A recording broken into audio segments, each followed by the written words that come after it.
నా life time teacher గౌరవ ముఖ్యమంత్రి శ్రీ నారా చంద్రబాబు నాయుడు గారికి, వేదికమైన మంత్రులు, శాసనసభ్యులు, అధికారులందరికీ నా హృదయపూర్వక నమస్కారం. ఈరోజు ఈ కార్యక్రమం ఏర్పాటు చేశామంటే ఉత్తమ ఉపాధ్యాయుల్ని గుర్తించేదానికి ఏర్పాటు చేసిన కార్యక్రమం. ఈరోజు ఈ కార్యక్రమంలో పాల్గొన్న మీ అందరికీ పేరు పేరున నా హృదయపూర్వక నమస్కారాలు. మాతృదేవో భవ, పితృదేవో భవ, ఆచార్య దేవో భవ. తల్లి దైవం, తండ్రి దైవం, గురువు కూడా దైవమే.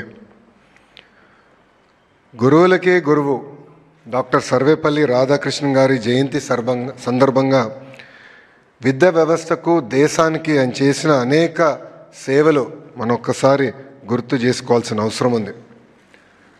డాక్టర్ సర్వేపల్లి రాధాకృష్ణన్ గారు చెప్పినట్లు, the true teachers are those who help us think for hour cells.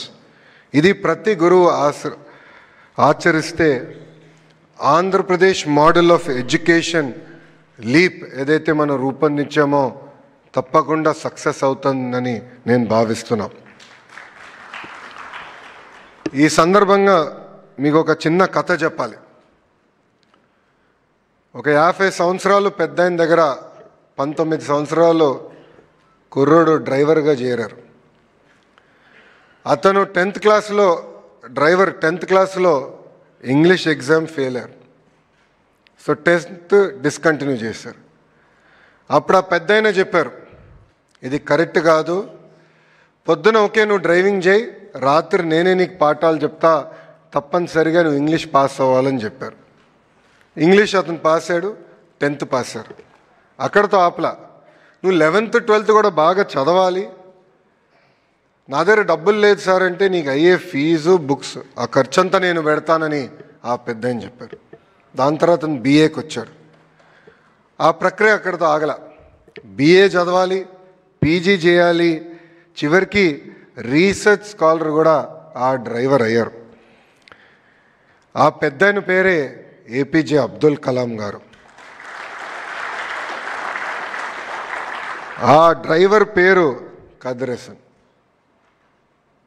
అంటే చదువు ఒక వ్యక్తిని పేదరికం నుంచి బయటికి తీసుకొస్తుందనే ఉదాహరణ ఇది ఒకటి. Teaching is a noble profession that shapes character, calibre and future of an individual. If people remember me as a good teacher, that will be the biggest honour for me అన్నారు APJ అబ్దుల్ కలాం గారు. ఆయన స్ఫూర్తితో పనిచేస్తున్న గురువులందరికీ పేరు పేరున నా హృదయపూర్వక నమస్కారాలు. మిమ్మల్ని అందరినీ ఇక్కడ చూసినప్పుడు నా స్కూల్ డేస్ గుర్తొస్తున్నాయి. మా బ్యాచ్ రౌడీ బ్యాచ్, గోల బ్యాచ్, మేమందరం బ్యాక్ బెంచర్స్. కానీ నేను బ్యాక్ బెంచ్ నుంచి స్టాన్ఫర్డ్ ఎట్లా వెళ్ళాలని మీ అందరికీ డౌట్ రావచ్చు. దానికి కారణం నా జీవితంలో గురువులు చూపించిన దారి. నా స్కూలింగ్ అంతా నేను హైదరాబాద్లో భారతీయ విద్యాభవన్లో చేశా. చెప్పే కదా మాది గోల బ్యాచ్ అని. మంజుల మేడం గారు అని ఉండేవారు.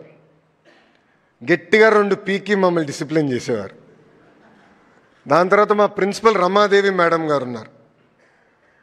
మేడం గారు ఆధ్వర్యంలో నేను వైస్ ప్రిఫెక్ట్ అయ్యి ఒక డిసిప్లిన్, పట్టుదల, మొత్తం ఒక స్కూల్ని ఎట్లా నడిపించాలనేది మేడం గారు నేర్చుకున్నా. మనందరం స్కూల్స్లో ఈ మధ్యన బ్రిడ్జ్ కోర్సెస్ గురించి మాట్లాడుతున్నాం. అంటే ఏజ్ అప్రాప్రియేట్ లెర్నింగ్ అవ్వట్లేదు, పిల్లలకి బ్రిడ్జ్ కోర్సెస్ కావాలని. I'm a recipient of bridge course. నేను ఇంటర్కి వచ్చినప్పుడు కొన్ని ఫండమెంటల్స్లో నేను వీక్గా ఉన్నానని గౌరవ ముఖ్యమంత్రి గారు నారాయణ్ సార్ని పిలిచి, మా ఆవిడ ఇంకొన్ని ఫండమెంటల్స్లో వీక్గా ఉన్నాడు, నేర్చుకోవాల్సిన అవసరం ఉందంటే, నారాయణ్ సార్ నాకు ఆ బ్రిడ్జ్ కోర్స్ నేర్పించిన వ్యక్తి. వాస్తవంగా ఆ 2 సంవత్సరాలు నా జీవితాన్ని మార్చేసింది.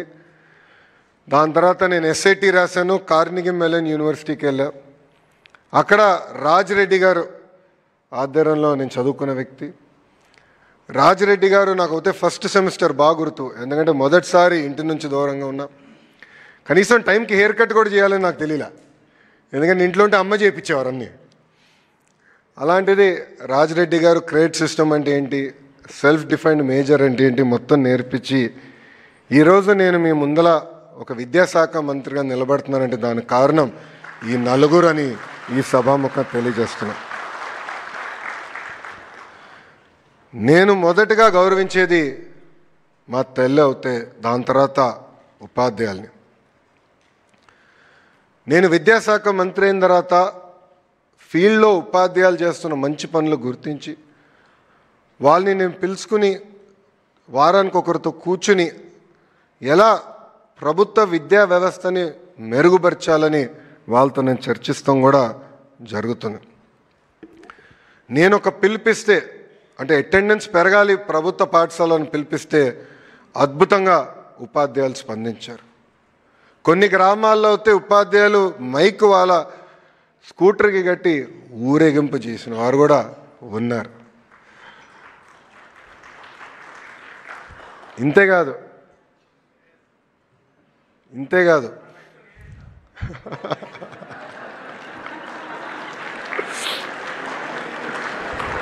గట్టిగా చప్పట్లు కొట్టాలండి, కష్టపడ్డారు.